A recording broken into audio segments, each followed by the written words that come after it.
Frères et sœurs, je vous salue. Plusieurs fois, je vous dis qu'Alassane Ouattara, c'est fini. Nous sommes en plein dedans, plein dans les mille. Alassane Ouattara a décidé de faire un braquage électoral. Dans cette obstination, il est tenté de massacrer le peuple du Côte d'Ivoire. Des bébés ont été arrachés à la vie. Des femmes enceintes ont reçu des balles. Une personne a été brûlée vive. Oui, le décompte est macabre. Un jeune de 13 ans a reçu une balle dans la poitrine. Voilà comment Alassane Ouattara veut s'imposer à la tête de la Côte d'Ivoire, en massacrant le peuple et en versant des millions de litres. La communauté internationale, non, ne compte pas sur elle. L'ONU non plus. L'Union africaine, on n'en parle pas. La CEDEAO, elle, il faut la mettre à la poubelle. Le peuple résilient de Côte d'Ivoire se bat pour sa liberté, pour sa démocratie, sa paix, confisqué par un individu et sa bande. Dans cette dynamique, certains amis de la Côte d'Ivoire ont décidé de parler. Nous leur disons merci et nous comptons d'abord sur notre ressource. Nous informons tous les peuples de la sous-région de ne pas apporter un soutien à ces régimes sanguinaires, brutaux, violents et barbares.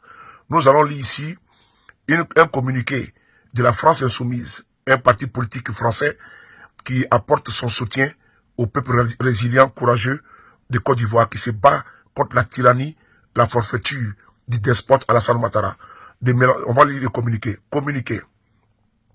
Côte d'Ivoire, le peuple souverain boude une élection verrouillée.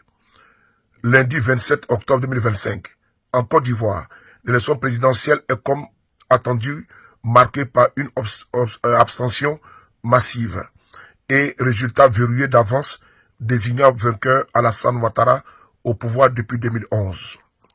Ses principaux opposants, parmi lesquels Laurent Gbagbo, Tidiane Thiam, parmi les soutenus par une large part du peuple ivoirien, étaient interdits de se présenter. Ce scrutin s'inscrit dans la continuité du coup de force de 2020 qui avait vu Alassane Ouattara être élu pour un troisième mandat en contradiction avec la constitution ivoirienne.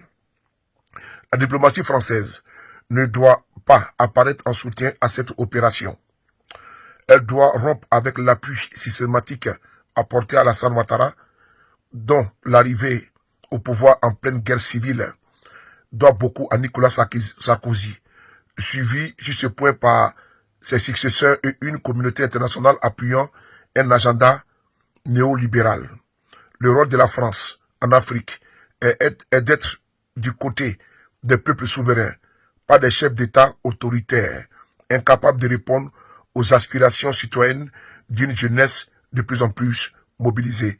Signé la France Insoumise. Frères et sœurs, voici le communiqué de la France Insoumise de Jean-Louis Mélenchon. Ajoutant à ce communiqué, il va falloir que tous les partenaires de la Côte d'Ivoire puissent se démarquer de ce régime brutal, barbare et sanguinaire. Le peuple de Côte d'Ivoire aspire au changement. Le peuple de Côte d'Ivoire aspire à la démocratie. Le peuple de Côte d'Ivoire a soif de liberté. En Côte d'Ivoire aujourd'hui, même commenter sur les réseaux sociaux est devenu un délit. En Côte d'Ivoire, même les intentions de marché sont criminogènes. On criminalise des personnes parce qu'on les impute un délit de, intention, de volonté de manifester. C'est-à-dire qu'ils rentrent dans la tête, dans le cerveau de quelqu'un et automatiquement, ils en déduisent que la personne a des velléités de marche, de contestation du régime Ouattara. Les marches sont interdites en Côte d'Ivoire pendant 2 mois pour l'opposition de Côte d'Ivoire. Pendant ce temps, ces partisans sillonnent les contrées, sillonnent les villes avec des armes. Des miliciens sévissent. C'est un peuple aujourd'hui laissé à son propre sort. Voilà pourquoi les droits de l'hommiste, Amnesty International, la Fédération internationale des droits de l'homme, Human Rights Watch, aujourd'hui doit lever de la voix. Je le dis encore, je le précise. La Côte d'Ivoire, elle est impersonnelle. Elle appartient à son peuple. Un groupe d'individus armés ne peut pas braquer le pouvoir d'État et confisquer la liberté des Ivoiriens. Nous sommes en démocratie. En Côte d'Ivoire, nous ne sommes pas comme les autres pays de la sous-région qui aujourd'hui sont attaqués par une nébuleuse alimentée par des mains obscures.